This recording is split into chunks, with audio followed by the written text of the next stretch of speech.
In this week's report, updates about the proposed 10 Hampton Road acquisition, recap of the Racial Unity's art opening at the Exeter Public Library, information about upcoming panel discussion on community power. I'm your host, Garrett Prey, and this is the Exeter Biweekly Report. Let's get started.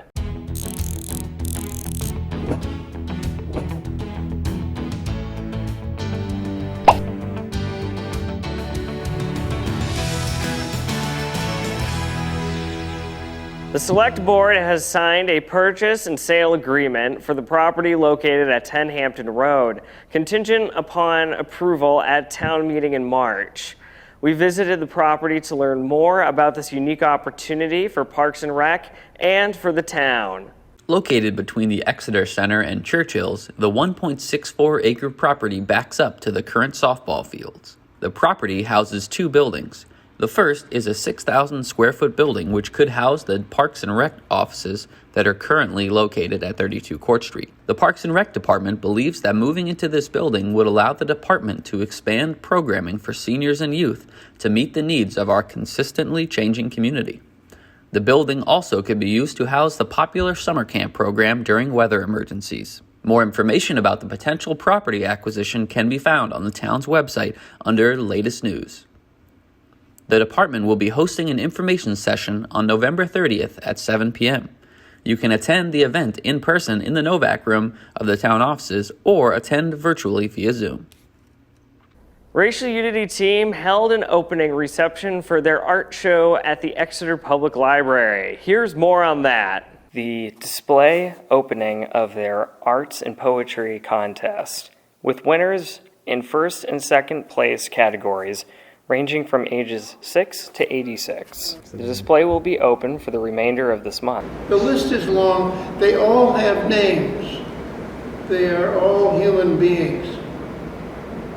The issues are daunting. Bad air, schools and housing, wealth disparity. Interested in seeing the full video? Go to our YouTube channel. Bills passed by the state legislature in the past and more recently allows municipalities to become power aggregators. The newly formed Exeter Community Power Aggregation Committee is exploring what this means and what this could offer Exeter residents. Community power agreements allow towns to buy electricity directly from suppliers. So for Exeter, Unitil would no longer carry out that purchasing function, but would continue to provide all the delivery services it currently provides. This change has some advantages for the consumer. First, it's likely that Community Power Program will be able to provide an energy supply similar to Unitil's default mix at a slightly lower cost to the consumer. And more important, though, is the fact that community power programs can offer supply options with greater amounts of electricity generated from renewable sources. The committee will be hosting a presentation of a pre-recorded panel discussion followed by live Q&A on November 17th at 7 p.m.